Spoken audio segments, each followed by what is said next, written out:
두 분 의견 엇갈리는 것처럼 지금 이제 여야가 의견이 크게 엇갈리고 있는 상황인데 이 상황은 계속해서 지켜봐야 할 것 같고요. 자, 저희는 주제를 좀 바꿔보겠습니다. 검찰이 지난 2019년 국회 패스트트랙 충돌과 관련해서 나경원 의원에게 징역 2년을 구형했습니다.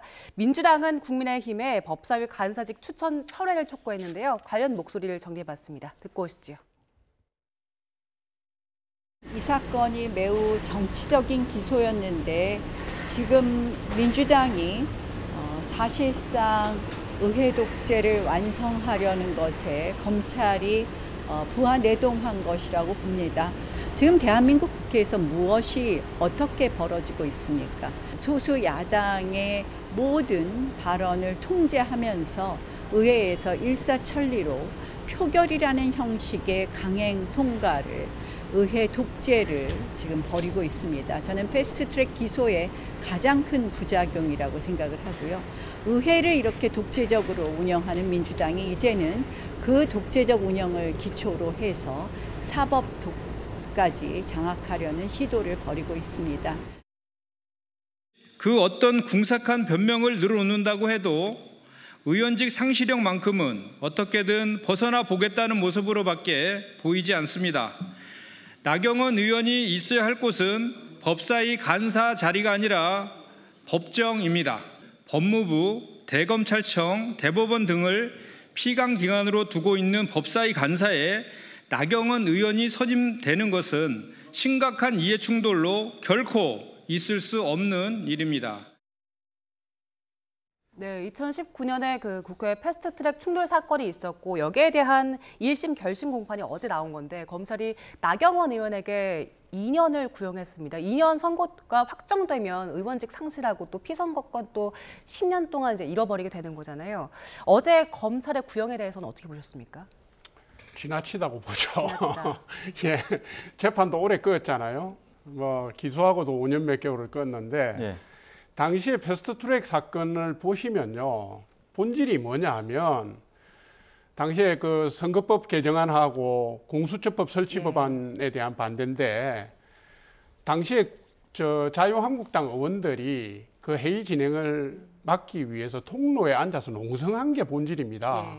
들어가서 어떻게 막은 것도 아니고 몸싸움이 일어난 것도 아닙니다. 그죠? 그러니까 뭐 일부 거기에 부적절한 게 있었다 하더라도 저게 실형을 징역형을 구형할 정도의 것인가. 그러니까 검찰이 지금 하는 행태가요, 5년 몇 개월 오는 동안에 뭘 했겠습니까? 입장이 곤란하니까 정치권의 일상사니까 개입하기가 뭐 했던 측면도 있었을 거고 아마 네. 법원도 그 판단을 해서 시간을 끈 건데 이재명 정부 들어서고 난 뒤에 갑자기 표변해서 속도를 내고 그 다음에 구형량도 상식을 초월하는 구형을 했거든요. 물론 저는 이게 본안 소송에서 재판부 내에서 아마 걸러질 거라고 생각하지만 구형량 자체는 상당히 지나치다 이렇게 봅니다. 저희가 앞서 말씀하신 중간에 그 당시의 화면을 보여드렸는데 상징적으로 나왔던 게 이른바 이제 빠루라고도 하고 네. 우리말로 이제 못보비인데 네. 그게 나오면서 이게 굉장히 몸싸움도 치열했거든요. 그 당시에 보면은 지금 나경원 의원뿐만 아니라 지금 현역인 송원석이나 윤한홍 의원 등도 있는데 무더기 의원직 상실로 갈 수도 있다 이런 우려도 나오더라고요.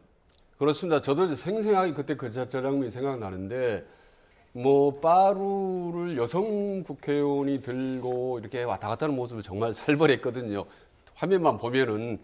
그래서 이제 나빠루다. 나경원 빠루, 나빠루라 별명이라고 박지원 의원이 국회에서 이렇게 이제 주장을 하는데 분명히 저거는 바람직하지 못하고 문제가 있죠. 구형량이 많냐 적냐를 떠나서. 근데 예. 본인 중 아무 문제 없는 정치 행위라고 하니 뭐 참 할 말이 없습니다. 저는 그 당시 관련했던 강기정 의원도 상당히 실형을 저는 선고를 받은 걸로 알고 있거든요.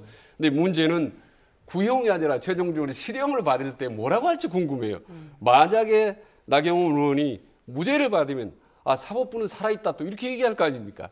또 유죄를 받으면 또 사법부는 죽었다 이렇게 얘기할 거 아니에요. 이 자체가 그래서 참 문제가 있다는 거고 예. 그리고 또 하나 진짜 문제는 뭐냐면요. 나경원 의원은 이제 중진 의원 아니겠습니까?